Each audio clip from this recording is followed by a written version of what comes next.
It's day 9 of my challenge. I'm trying to reach the rating of 2200 in chess within 10 days, and there are 20 points remaining. So my game plan is quite simple. I win 2 games today, and then I win the final game tomorrow. For sure, nothing will go wrong. Let's go! Game started. E4. I don't play the London system. Not again. Reinhard 19, all the way from Indonesia. We are in the Sicilian, one of the main opening in chess. And we have knight c6. So now I will play the Rossalimo. This is an opening that has been played so much in the match Caruana-Carson for the World Championship match in 2018. g6 is the main move here, and now I like to snap this knight. My opponent has 2 ways to take back, with this pawn or with this pawn. They take with the pawn towards the center, and so here I like to castle. Now bishop here is the main move, and now I play this move rook e1. The plan of this opening is, as all the sideline that I've played so far in the Sicilian, is to delay the move d4, because you want to take back on d4 with a pawn and not with the knight. So I want to play first the move c3 and then the move d4. Now that my opponent played the move d6, it's clear that they might want to pin this knight here. And this is a very annoying pin, because I need this knight to protect the pawn on d4. That's why I will play the prophylactic move h3, avoiding the bishop to go here, and then I will just follow with c3 and d4, controlling the center. Queen c7 looks like a lazy move in a way. I don't see a clear idea. Maybe they don't want to choose exactly where to go with this knight, because it's not so easy. But this square looks possible, but e5 is a possibility then, so they have to be really careful. Sometimes they even play knight h6 with the idea of f5. Anyway, I will keep going with my plan, d4, c3 and d4, and I play e5, so they are controlling one more time. Now, if I push, and I will push, after pawn takes, knight takes, they don't have anymore any single weakness, right? Because at move 4, I gave away a bishop in an open position just because my opponent would have 2 double pawns. But now, after all the trades, they do not have any more double pawns. So am I just worse? No. And the reason is that I have more space in the center of the board. This pawn is a very strong pawn, controlling many important central squares. And those 2 pawns are a little bit weak. They can be a target, they can be attacked. So what I have to do is to develop as quickly as possible my pieces. This makes lots of sense. I will go with the bishop either here, there, or there. I'm not sure yet which one is the best. In my opinion, this looks amazing, because I'm attacking this pawn. The pawn is pinned, the queen behind is feeling a little bit shaky. And then I will keep going with rook c1. Okay, the rook is attacking this little pony. Not sure what is the best way to protect. Maybe just queen c2? Oh, well, queen c2 would be a terrible mistake, because we just leave a knight hanging. I think I made that mistake in a blitz game. I think I did that. Okay, so queen d2 maybe could be an idea, but this is possible then. And then the pawn is falling, but I don't mind. I'm very happy if my opponent is taking there. So queen d2 could be really a good idea. Let's go. This move is quite good. After rook takes, I'm just very happy to take a rook in exchange of losing a knight. So that's perfect. The rook has been moved here. I will move my rook there, also looking at this queen. There is a pawn pin, so in some cases, I might even go with a move like knight b5. Or knight d5, because this pawn is like it's not there, because the pawn cannot capture material. Okay, this move is very strong, attacking the knight and attacking this little pony behind. I might move this knight backwards, but I don't like to do such moves. I prefer to go forward with my pieces. The only problem is that how do I cannot go forward with my knight. That's not an option. I was thinking about this move if maybe this is a little bit more crispy, but no, I think the knight here is a very sensible move, controlling, protecting this pawn, and we are also attacking this pawn here. This is also a threat. The nice part to see is that those pawns cannot really be pushed, because if the c-pawn is pushed, well, I gain this amazing square on d5, a perfect place for my knight to chill and to enjoy their free time. If this pawn is pushed, there is a rook hanging, so tactically it doesn't work. But even if tactically this would work, My opponent will still end up with a weak squares around this pawn, and potentially I could simply take and they will be left with an isolated pawn. Okay, so you're pushing this, maybe aiming for a4. There's a pawn that is hanging here, so the question is, can I take there? There's a little problem that the queen is in the same file of the rook. So if I take, I'm self-pinning my bishop. So I'm taking here, I'm not even attacking the rook because that attack is just fake. It's a fake news. So maybe I could play rook d1 first with the idea to take there. And it's true that there is still the queen here, but I can then move the queen away simply, and the bishop will still be protected by the rook. This pawn, every time your opponent plays a move, shortly ask what's their plan. They would like to push here maybe, but they cannot yet because I'm going to take there. They could take first this knight and then push this pawn. But honestly, after bing, boom, bang, maybe I can even play just bishop there and I'm giving mate. Yeah. They cannot give away this bishop, so this knight is controlling the square, so I don't have to worry about it right now. So we'll just play this move. I love it. Attacking this pawn one more time. This pawn cannot be pushed and cannot be easily protected. Also, this move is starting to be like a possibility, trying to trade a strong bishop. Also like this move, and then this move could be another possibility. If we trade this bishop, we are very happy. When you're in an open position, I've been telling so many times that the bishop here is so powerful. But when your opponent has a bishop here, you could try to trade one of their bishops, so they don't have any more to pair. Then having one bishop instead of a knight is less powerful than when you have the two bishops together, because in a potential endgame, they can control the entire board. Plus, in this situation, there is a concrete reason why trading this bishop would be really good, because all the square around the king would be suddenly very weak. Bishop here is looking at this knight. There is still a pawn that is hanging here, so let's consider that. I mean, honestly, I really like to take here, because after bishop takes, pawn takes, queen takes. Now, it's true that there is a rook and the knight under attack. It's true I cannot take anything because there is a queen there, but I can simply move my queen away. I can simply play queen here. And after queen takes, I'm taking. Rook takes. This is some deep calculation. I'm sorry that my arrows are complete off sometimes. I'm taking here. And I want a piece. And there is still some problems because this bishop is looking at this knight that is protected by this rook, but this rook has also to protect this. But if this move happens, I take the rook. If the rook takes first, I take back with the knight, attacking the rook, and I have an extra piece. So I think this move works tactically. My time is also running a little bit low, so let's snap this pawn. I hope that's okay. Oh, okay. I didn't really see this move. I should have thought about this move. There is a bishop here that can be interesting, attacking the queen. Also, I could take and give away my queen. This is funny. Maybe we give away the queen and play this endgame. Because if bishop here, I lose a piece. So we will just take here. Do I have a different way? I have maybe a queen here as well. And after this, I can take, rook takes, and take there. I lose just an exchange. Okay, come on, let's sacrifice the queen. I think this is really funny. And we take, and we have to bring the knights to the party now. That's an important detail. There is a rook under attack, so taking here is not a good deal. So I'm just taking this rook. I think rook d8 would have been a great move. Let's go with the knight here, attacking this bishop. So what we have in this position, I have a rook, a knight, and a pawn, which is 9 points. And my opponent has a queen. So material-wise, we're equal. But this position is nothing but equal. Because when the material is so unbalanced, you see the difference between pieces. The queen, the queen is very good to collect pawns. So if we get to an endgame, I'm basically lost. But the more pieces are on the board, the more chances I have to attack this king and to really be quite painful here.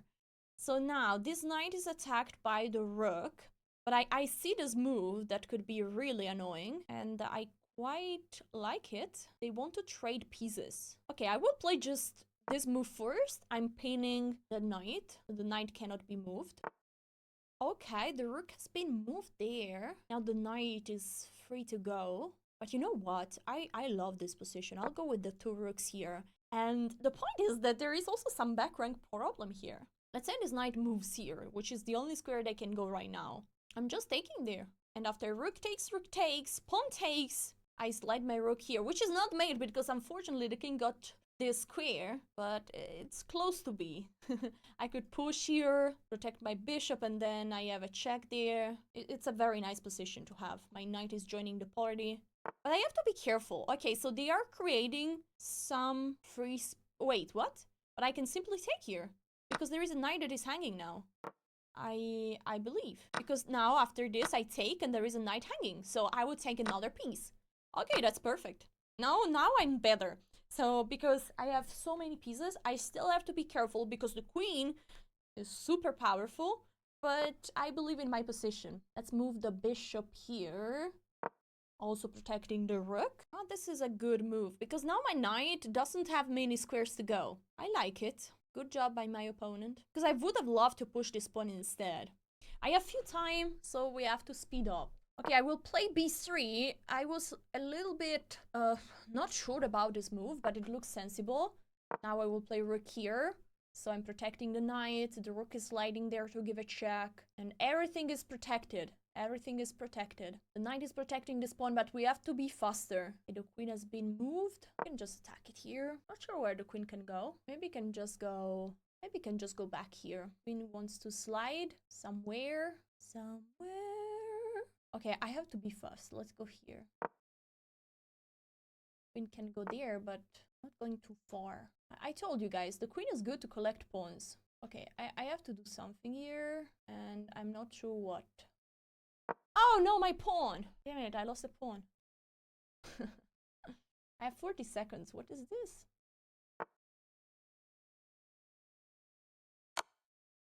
Somebody please help. Check. Alright, we protect this pawn. Okay, maybe I just make a draw. No, I don't like draws. Okay, let's go here. I'm getting closer to the king with my knight. You see, this e5 move was so annoying. So annoying. Oppa! Oppa! We have it! We have it. Now many pawns are under attack. This is winning. No matter where they go. Give a check. We bring the king. Push. Give a check. Then we will go to stop the pawn. Wait, maybe I cannot stop the pawn. What am I doing? Oh, oh, damn it. Oh, what I did it? What did I do here? What did I do? What did I do? What did I do? What did I do? No way! No. No, no. No!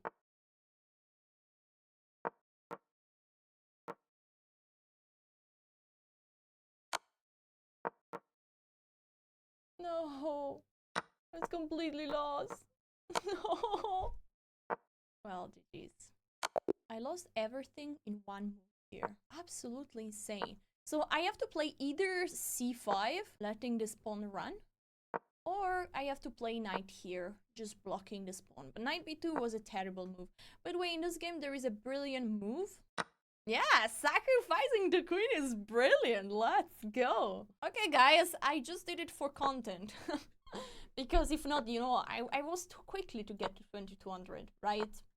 It was all part of the plan. By the way, we have another Sicilian, so we just see how to crush a different Sicilian. So with d6, this is the canal attack. Here you trade a bishop for the bishop, then you castle. We can remove that. It doesn't matter how my opponent is taking back. If they take with the queen, it's because they want to go with the knight on c6. So it makes some sense. I will play c3 with the idea of d4. It's always the same. And there we go. We play d4. We have the two strong pawns in the center of the board. We protect this pawn with the knight. And now we just push. If the knight goes there. So if I take pawn takes and move this knight away, this pawn would be hanging. So I can maybe play rook here, attacking this knight. And then I will remove taking back the knight. So it will be just a trade. I have a pawn that is a little bit weak. Why they are not taking? They have to take here. Oh, I think like a move they were calculating was bishop b4. But okay, I simply take back. And how to go on here. The pawn structure is the soul of a chess game because it's telling you what to do. Look at my pawns, they are an amazing arrow that is showing where I have to attack. And also the arrow of my opponent is showing where to attack. So I have to attack towards the king side, they have to attack towards the queen side. I have a pawn here that is weak because it's behind, cannot be pushed because would be taken, and cannot be protected by other pawns. So this is a backward pawn. On the other side, I have more space to attack this little king. So I will keep going with queen here, and then maybe bishop here, and then maybe go with the rook. I like this position. There we go. We go with the bishop. Trading. Wanna trade? Hello? Can I jump with my knight? You don't wanna trade. I'm getting ready to join the party with the rook. At some point, I can even sacrifice things here. Okay. So they want me to capture. They want me to take. I could play just this move. Oh, I'm not taking. I'm not taking there. You have to be the first one to capture. So they will play rook here, you know, they will bring a knight towards the square, they will double the rooks. But I like to have this unbalanced position where they are attacking my queen side, I'm attacking the king side. Because the nice part is that even if they win this pawn, I mean, it's still a long fight to win the game. Instead for me, if I win this king, it's game over. I think I will take here, and then play knight here, and then go with the rook. There we go. Now, we could play this move or we could play f4. This is also something that needs to be considered. Because basically, I want to go on with my attack. I want to push here. But I cannot push here if this knight is hanging. Let's go f4. I like it. And now we push. Go, go, go, go, go, go, go. Don't stop. Don't stop me now. And then the rook can go here. We need to find a way for the queen to also join, but looks amazing. So there are two rooks attacking this pawn. We need to do something about it. We might just take here first, but we're not in a hurry. We'll just protect this pawn. If queen here, we just play rook c2, and this pawn is still protected. So they play rook knight there. So now I go with the rook where I want to be, and I'm going to take here, bring a queen and give mate. I don't know, but this looks amazing. I love it. Okay, I will move the queen, the rook here, protecting this pawn, controlling those two squares. And now that the queen is away, I have other possibilities. For example, after pawn takes, I can even sacrifice my knight. Because after pawn takes, I'm sliding the queen here. As there is no queen anymore protecting this pawn, this move is a possibility. So they have to be careful. They have to take care. There is a king weak and you have to protect it. Okay, this is game over now. I'm just taking. Okay, the queen waits. The queen is protecting this pawn. Yep, the queen is protecting the pawn. So it's not game over. Or maybe it is. Or maybe it is. I sacrifice my knight here. Rook takes. I take here. Rook g7. I cannot take this though. But what if I take here? Rook takes. Queen takes. Rook here and queen h6. But I'm not threatening much. Maybe is a little bit too much. Okay, I will play rook here. I have a clear plan in mind. Basically, I want to sacrifice the knight here. And after rook takes, I take the pawn. And after this, I simply play queen here. I'm threatening to go there and to take this rook. So my opponent has to move the rook away. I give a check. The king goes here. And then how do I exploit that? Well, I have to be able to push this pawn at the right moment. That's why I moved my rook here, ready to push the f5 pawn at the right moment. My rook is already there where you have to attack. Now I'm expecting this knight to be moved, and then there are some threats against this pawn. So I might lose this pawn, but it's fine. I want to give mate. That's the only thing that matters in this moment. And I could try to give mate by moving my queen here. Okay, so this looks like a good plan. Maybe I can just play it. Because basically they need to protect a third time this pawn. But how to do it? They just cannot. And this is well protected, this is well protected. My king has a very safe square. Imagine a queen going back here and giving a check. My king is very safe there. This knight cannot approach, cannot go to help the king as well. The rook cannot go there, protecting this pawn one more time. And the king cannot run away. So what is this move now? After this, how are you protecting? Not with the rook. Oh, you push like this. I see. But what about this now? Zbang! Open up everything. FBI, open up. This is how you attack. You have to use all your pieces. And the nice part is that those pieces are not helping the king, the protection of the king. Especially in blocked position, it's hard. You can really, the board is like if the board is splitted. is split. And those pieces are really totally not helping. Instead, all my pieces are focused with one single goal. Get this king. I think the queen is going towards this check, but I can simply check here and go there. The knight maybe can try to join, but I think I just take here. It's all good. Okay, yeah, the knight is joining, but there is no threat. There is nothing. I'm just taking here. And after this check here, I can just take it. Thank you very much. Queen takes and I give mate. No problem. GG's. Listen, this game has no brilliancy, but it's a full brilliant attack. Look at the graph, and I played like a 2500. Let's go, last game for today. We play against the Scandinavian. Okay, this is an opening. It's quite popular. I don't know why. Probably because it's very simple. You don't need to remember so much. Now I'm attacking the queen, and the queen is giving a check, so I have to cover this check. Usually the queen goes here or there, those are the main moves, but this check is also a possibility. And the fun part is that if I move my bishop here, there is bishop there. And after knight there, they take, and I have to take with the pawn. But after this, bishop there, I can also play the move f3.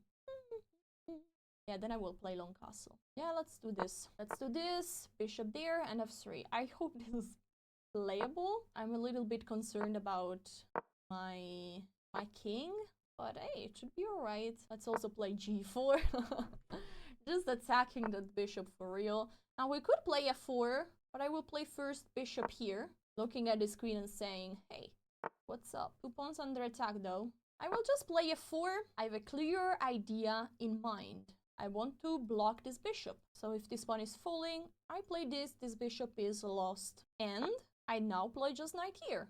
And I'm protecting this pawn. I don't think this pawn can be captured, honestly.